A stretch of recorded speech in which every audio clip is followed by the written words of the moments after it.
Blessings everyone, my powerful MVP family.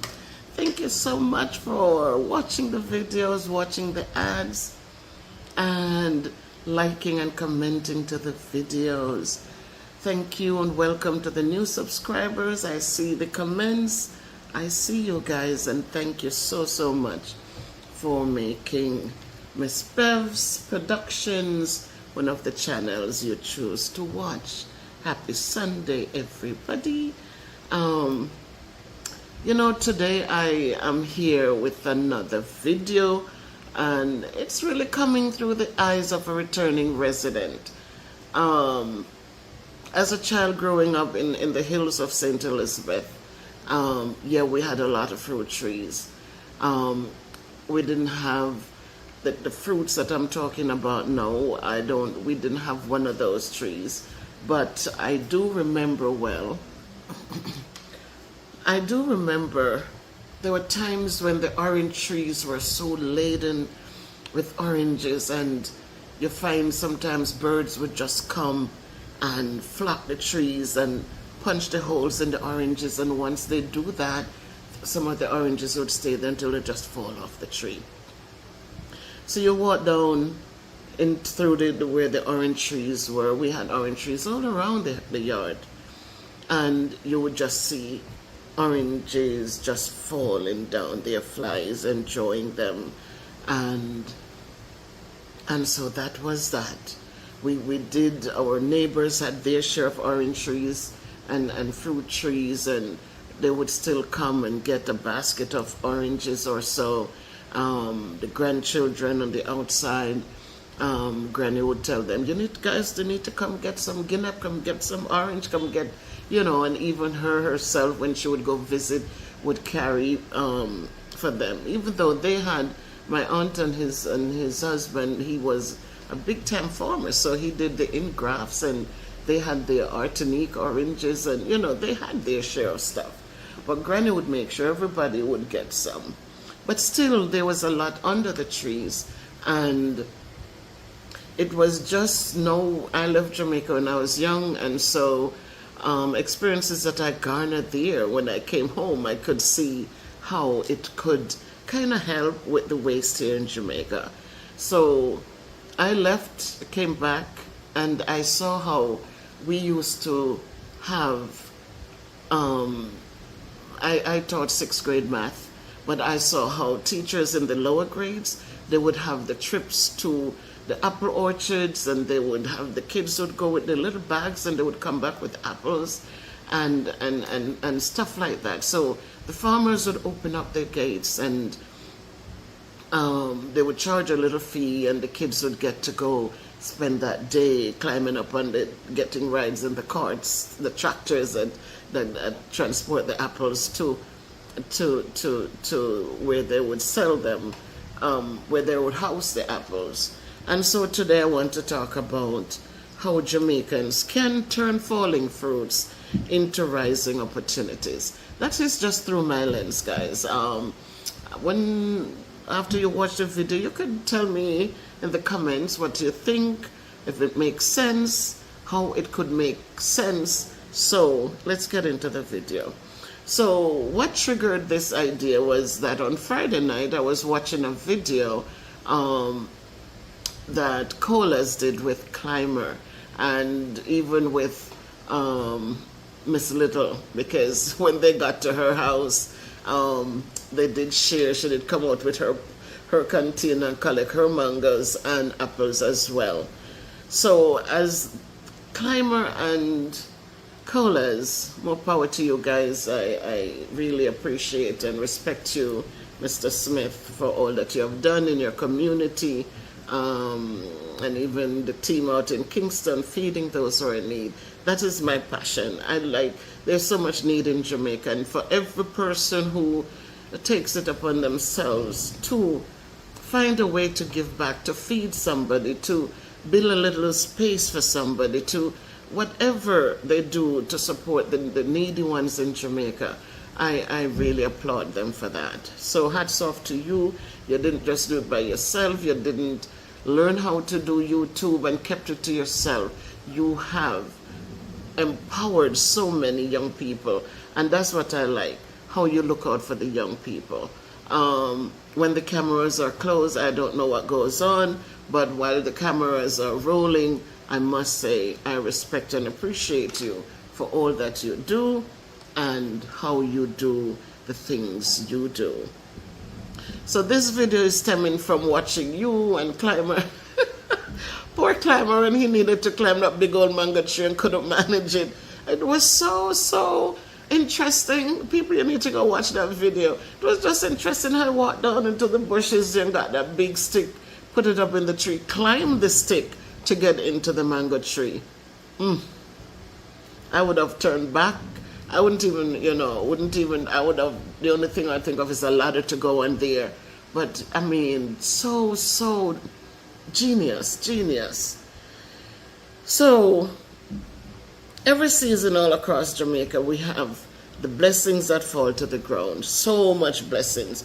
The mangoes, breadfruit, the apples, the Otaiti apples, plenty of them ripe, untouched, and rotting away. What if we looked at them not as waste, but as wealth? What if we take another look on these? Because when Colas and Climber walked under those trees, and when you see the abundance of fruits just laying there, when you look up in the apple tree and see the blessings up in that tree, and when you look to see that maybe 90% of those just go to waste, just stay there, fall off the tree and go to waste, So as I was watching the video and you're picking the apples and mangoes in Portland, the trees were full and the ground was fuller. And instantly I thought of something I experienced abroad. And as I said, in America, farmers open their properties to the public. Families pay to enter and pick apples by the baskets or the buckets. And it's just more than fruit. It's an experience. It's tradition. It's education. And yes, it is income for somebody.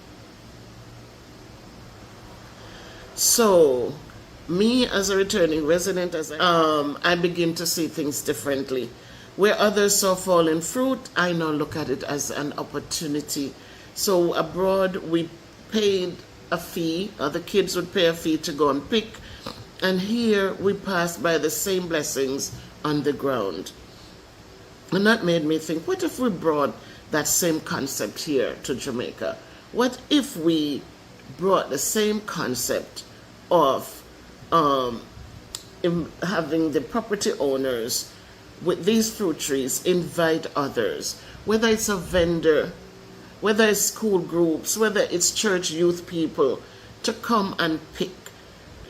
Come and pick up the fruits when they drop, pick some of the tree and take it so we'd have less wasting. The trees would get cleared, people would get food, and some even get a little something to sell.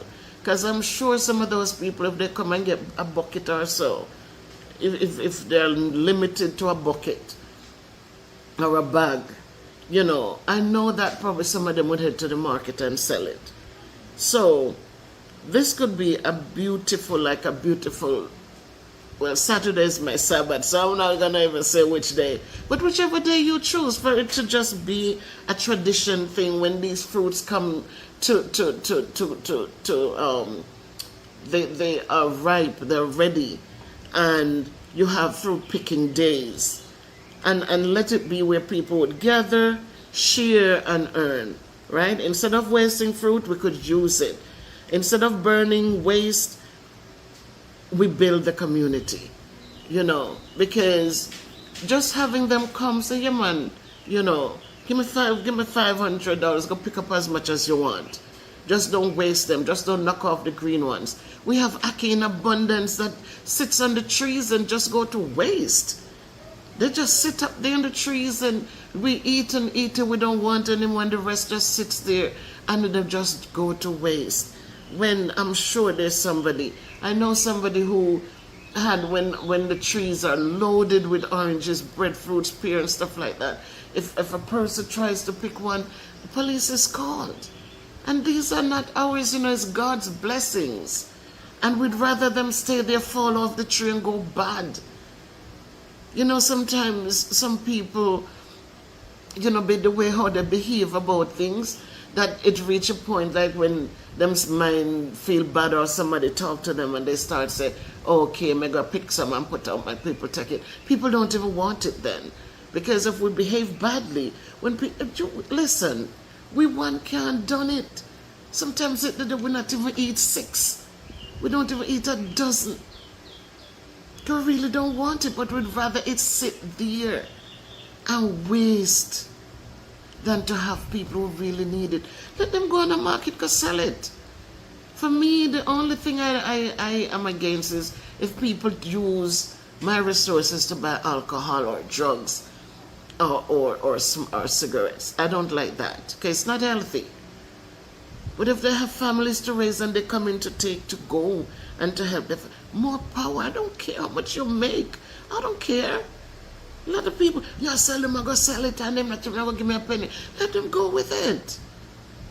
Then it sits there and just rot under the trees, like it just sits there, like, what a waste. After God bless these trees and put so much on it, and we just let them sit there and go bad.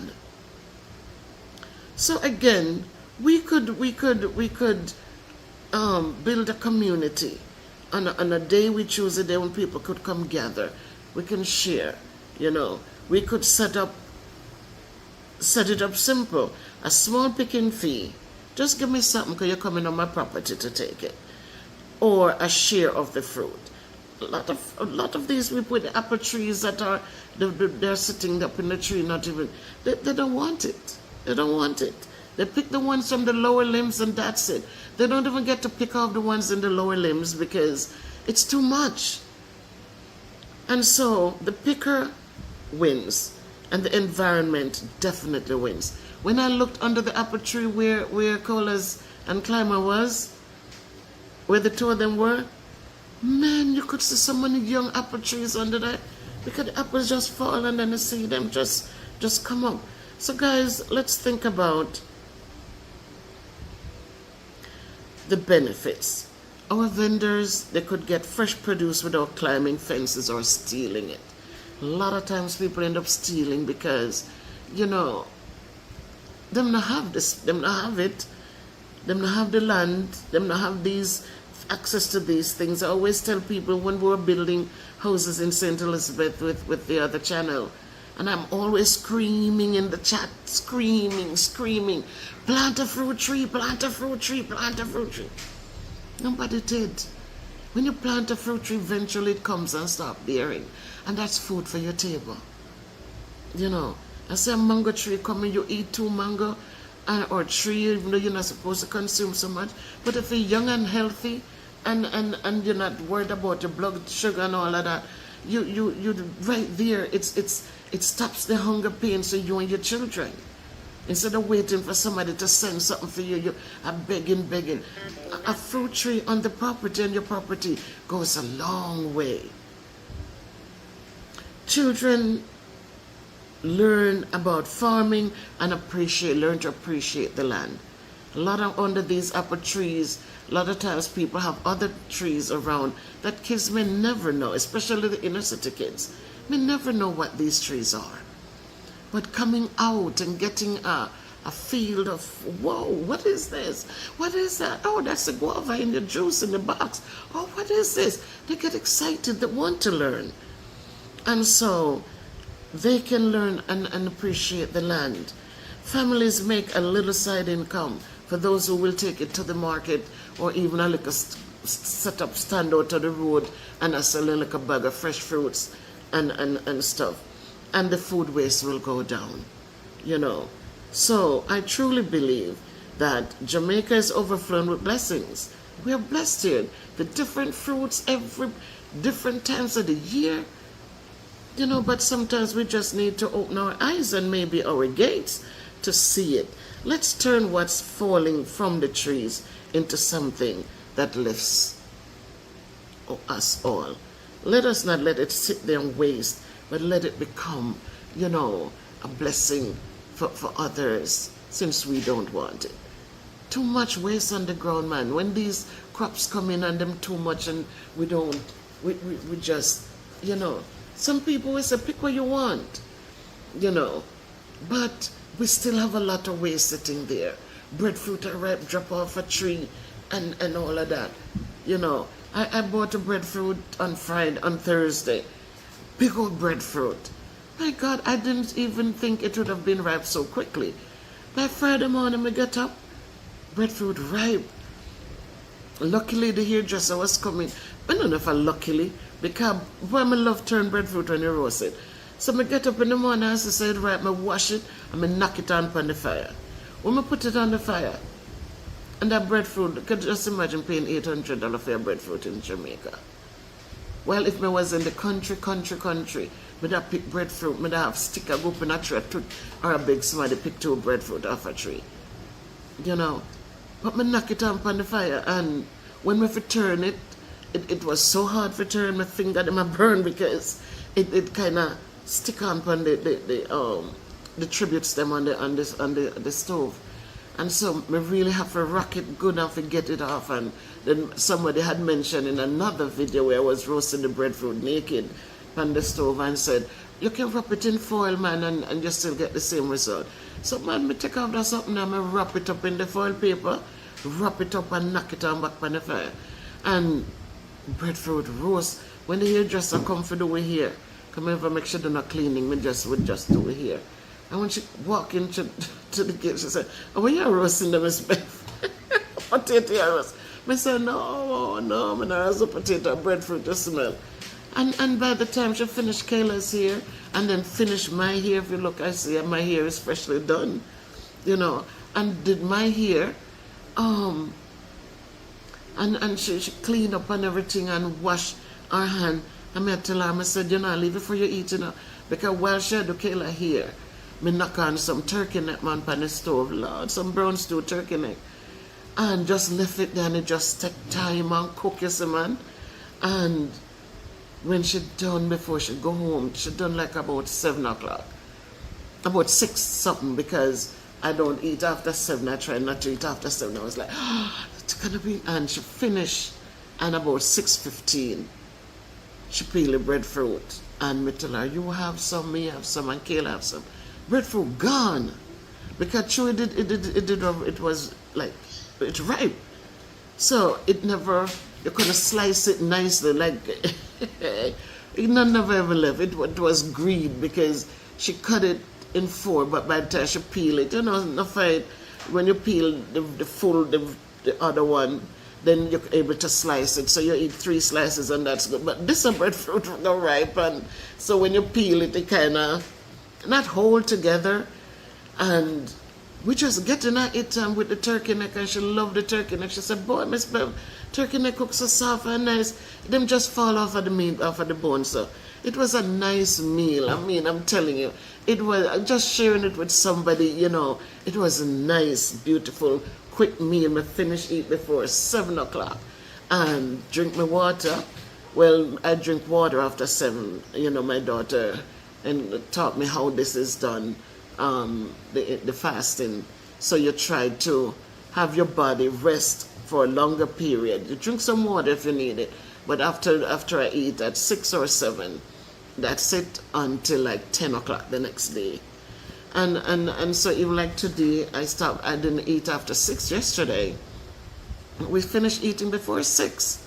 And that was it. And this morning I didn't eat until 11. So I like it, you know, I like it. And so guys, you know, we're just saying, you know, if you have fruit trees, please consider opening your yard. Just open it. If you're a vendor or someone looking for an honest hustle, ask around. You'd be surprised what's available. People are willing to give you some of what they have wasting there. So let's work together to pick up our blessings from the tree to a table.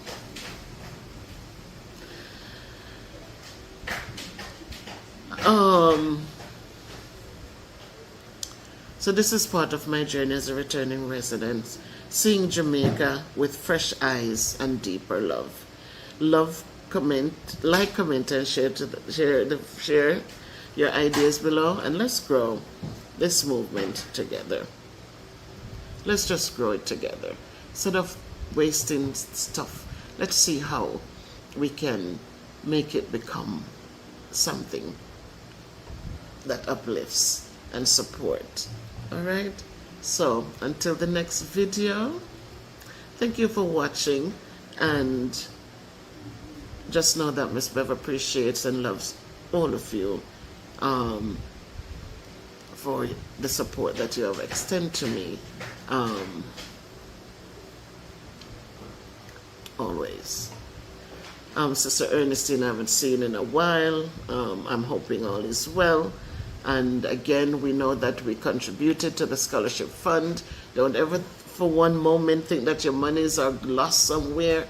This is the end of May. Soon the results will come out of the kids who have done well on the PEP, so I can go with you guys if they will allow me to video in the bookstore. I will go and I will purchase the vouchers for the students and for the parent with the 3 children who need support for books as well. She will also be getting a voucher. So, all the best, my people. Much love, always.